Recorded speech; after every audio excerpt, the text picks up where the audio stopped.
In these clips, the following strands are the focus: standards-based teaching with culturally responsive literature, systematic teaching of situational appropriateness with language and behavior, and expanding on academic vocabulary based on conceptually coded words. We're going to start off summarizing this text we've already read, African Beginnings, because in today's lesson, Shelby, we're going to be connecting who we are as African people to our study of this nation, So I'm going to do a picture walk just to refresh and remind you of what we've read, and then we're going to do quick whip to summarize some key facts from this text. Wait till the end, babe, I'll ask them.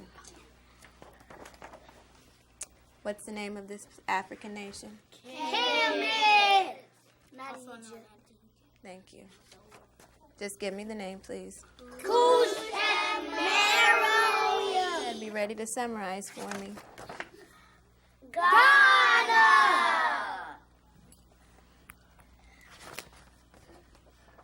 Another picture of Ghana. Here we go. Mali.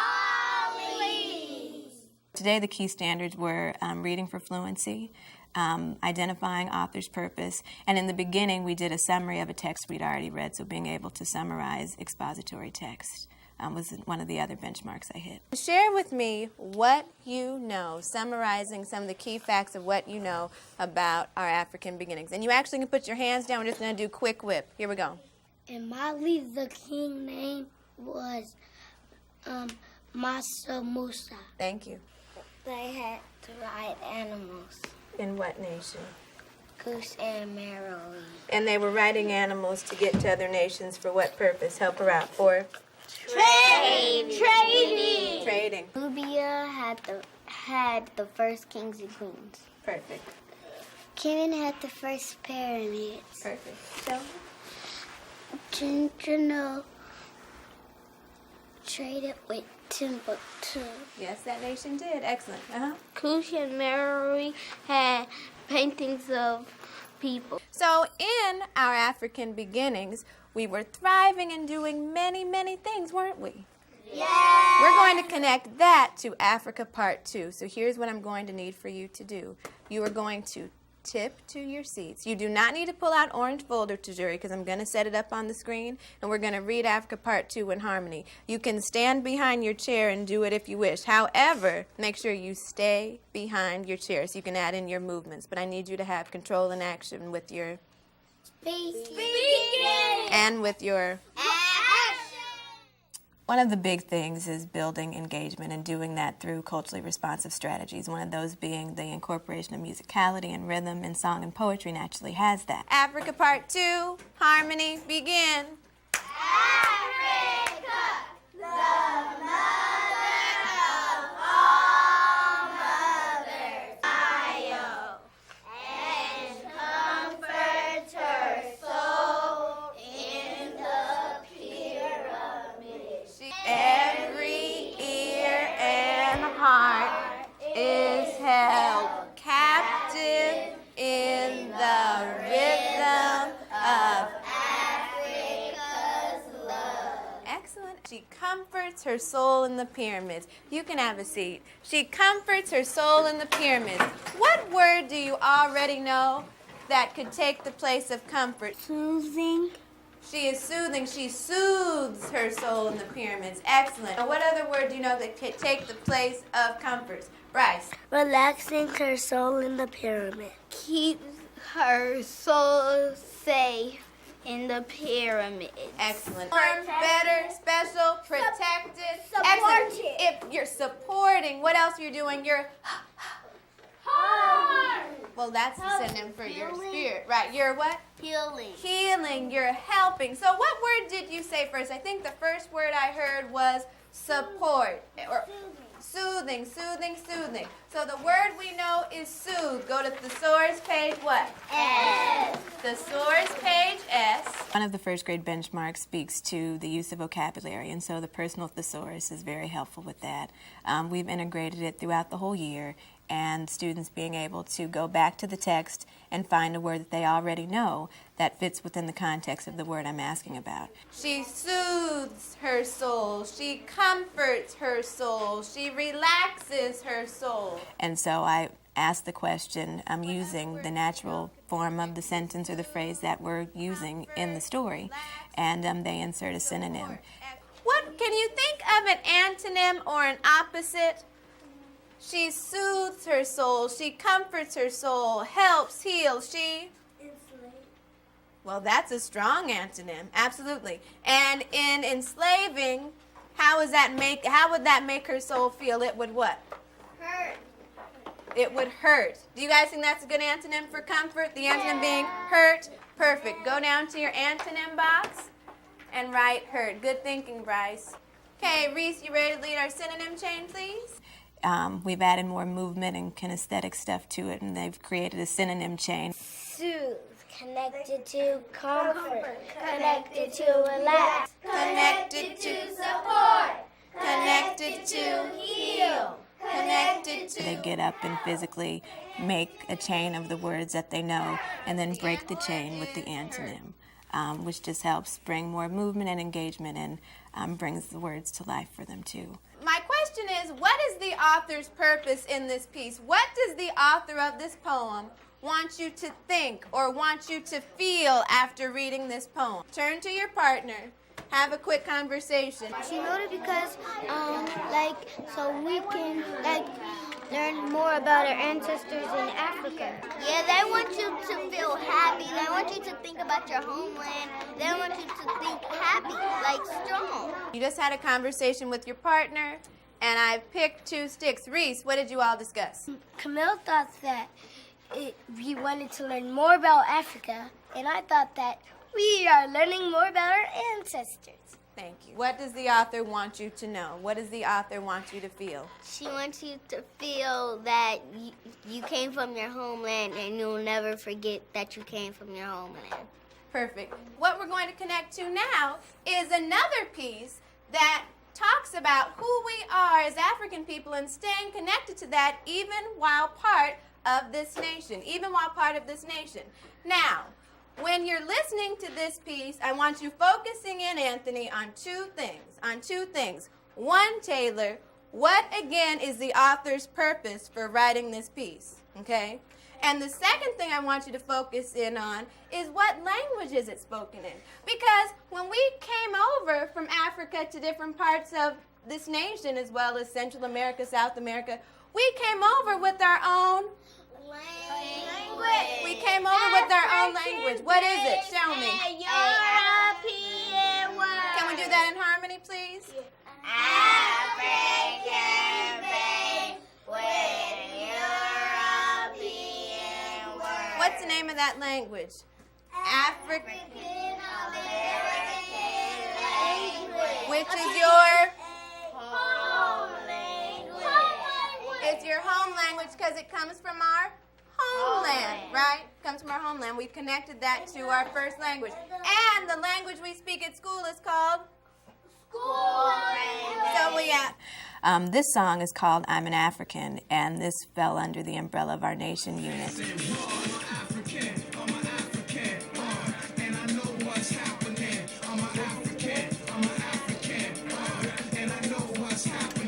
And the whole piece of being affirming and validating of their culture and language, wanting to make sure that, above all, they do understand who they are as African children. African American, blacker than black, I take it back to my origin. Same skin, hated by the Klansmen. And so that song is very much speaking to that, and again was rich in both home language and school language to allow us to do that contrastive analysis work. First question, you can go ahead and tell me right now. What language was it spoken in? Tell me. stands for African American language. Why do you think it was written in African American language? Why was the author doing that? He was speaking to who? Our people and God. Perhaps, but definitely talking to who? Us. Which is who? Our people. So since he's talking talking with his people, he can use our home language. He can use our home language. Now, here's what I need for you to do. Here's what I need for you to do. You're going to give one, get one. What did you hear? Now, we talked about the language. What did you hear the author saying? What did you hear? Give one, get one. 1, 2, 3. And the protocol was give one, get one, where I have them circle up and then they get with a partner and give an idea and get an idea. That was in regards to what different things they heard in the song. That was their first hearing of the song. What did they hear? And so give one, get one was that protocol that was used. With your partner, you are going to read the line of text. You're going to decide if it is written in your Home language. or in. School language. You're going to decide which language it's written in. You're going to decide which language it's written in. Are you ready? Yeah. I pulled lines of text and wrote them on sentence strips and gave them to partner pairs. They were to read the text fluently and decide whether or not it was written in home language or school language. What in the sentence made you think it was home language? Never, you're right. What about you all over here? What did you two decide? Home language because watching and running away. I'm a runaway slave. Runaway slave. Could that be spoken in school language as well? Yeah. Right, but I agree, watching. If you were going to translate that to school language, what would you say? Watching. Watching. And I had students go to one side of the room for home language, another side of the room for school language. What in this is home language, Kiera? Do you see something here that's specific to home language, or could this be spoken at school as well? There's two of you. What do you think, Sue or Kiera? I think school. You think school? Because these are just what? Which are for what? Contractions. So is that home language, or could that be spoken at school? School. So do you want to stay on the home language side or head over to school? School. Love you, bye. Once on the sides of the room, when they reread their strip with the home language, asked the school language side, okay, how would we translate that or code switch that into school language? I'm a runaway slave watching the North Star. What language is that in? Home language. What in that strip makes you think home language? Is because Go ahead and look at it and share. watching. Watching. School language side, if they were going to translate watching to school language, how would they translate that? Watching. Perfect. I'm going to come and get your strips, and I'm now going to give you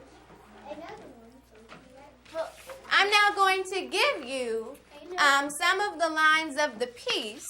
So when you listen to it this one last time, you can follow along and sing with the song, and you are then going to do a quick write for me of what this author's purpose is in writing this piece. So, please go to your spots. Paper passers, raise your hands. Story. It's too gory for them televised fables on cable. I'm a runaway slave watching the North Star. Shackles on my phone. Where the gun I'm an African. Never was an African American. Blacker than black. I take it back to my origin. And I want you to turn to the back. What is the songwriter's purpose for having written this song? What does the author of the song want you to know? What does the author of the song want you to remember? What is the songwriter's purpose for writing this? So go ahead and take care of name and date. And this is just a quick write. Quick write, 5 minutes. The focus was author's purpose. And with the song, they wrote what they felt the author's message was or the songwriter's message was. And again, just getting back to affirming who they are culturally, which was the point of the song.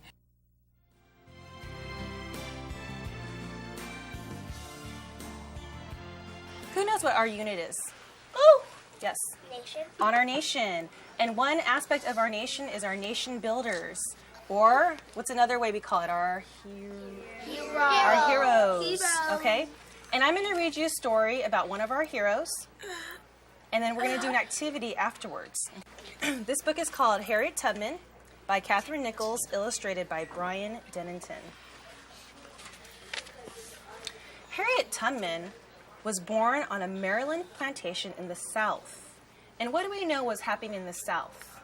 Slavery. There was slavery in the South. And the year was probably 1820, but no one knows for sure. Well, our unit is on the nation.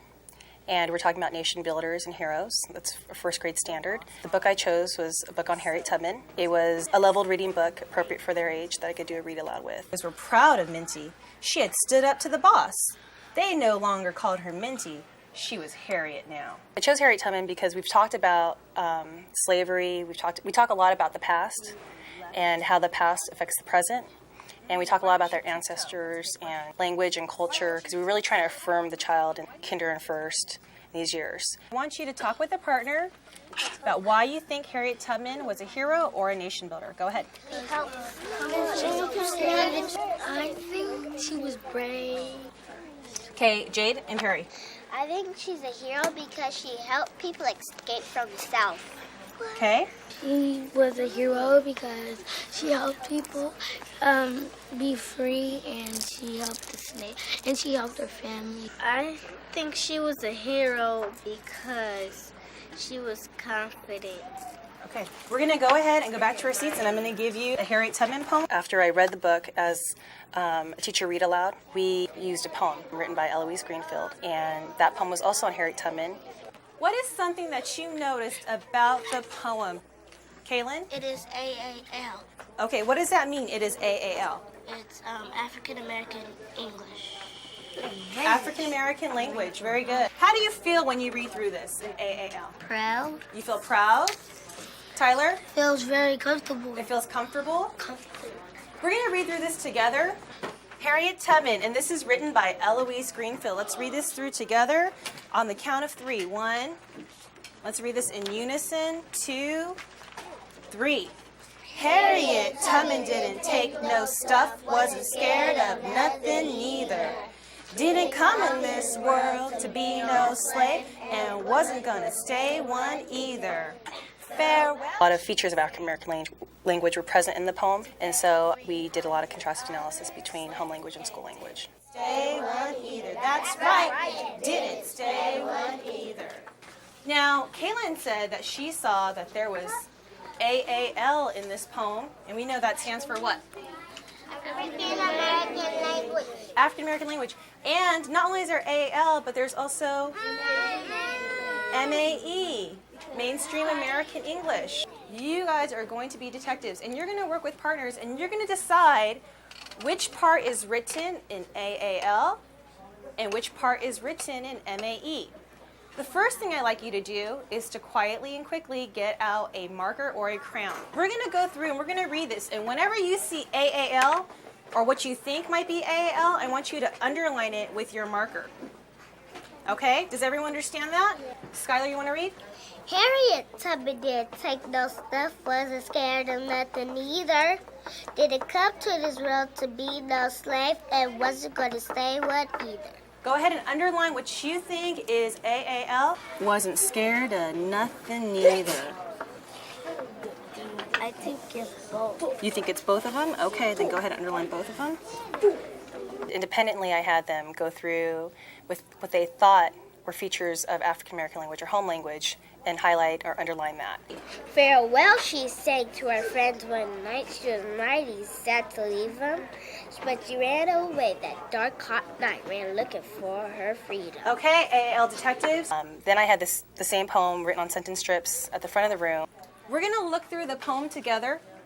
We're going to go line by line, and we're going to figure out which lines are written in AAL. Once you identify that line, you and a partner are going to code switch that line from AL to what? MAE. To MAE, all right. Let's read the first line. Ready? 1, 2, 3. Okay? Nope, first line only. Raise your hand if you think this is written in AAL. Okay, so Jade, why don't you come take the first sentence strip off. Pull it off. And go back with Perry. And you guys are going to code switch it. Can you write it in pencil first? So the sentences of the poem that I had written of the poem, the students identified features of African American language. They would take that sentence strip back to their desks with their partner, and they'd have a blank sentence strip where they would code switch the African American language into mainstream American English. And wasn't gonna stay one either. Now you got Which is one of the ALs that you found? What are one of the features you found? Going, and you code switch it to what? Going. And wasn't going to stay one neither. Kerrigan, you saw it. Okay. We need to do what to this? Change it from neither to either. Go ahead. That's weird. Didn't cross that out. Yeah. Now look. Okay, you guys did a great job code switching the poem from AAL to MAE, or parts of the poem. And you see the parts of the poem you guys did are in different colors. Now we're going to read the poem in MAE. So I do not want you to read the poem in front of you. I want you to look at the board. Okay? And we're going to read the poem together. Now in MAE. Ready? 1, 2, 3. Harriet Tubman didn't take any stuff. Wasn't scared of nothing either. Didn't come in this world to be a slave, and wasn't going to stay one either.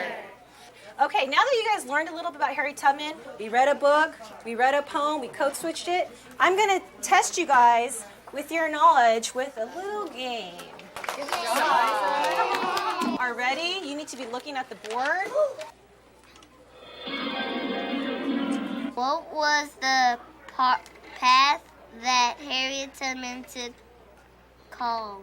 Underground Railroad, Underground Station, Underground School, or Underground? Final answer is A. A, let's see if that's right. Good job, Nickel. In this clip, the following strand is the focus: systematic teaching of situational appropriateness with language and behavior. We're going to get into our language arts activity. Today we're going to talk about situational appropriateness. And what that means is certain situations call for a certain type of language. It may be home language or school language. Exactly.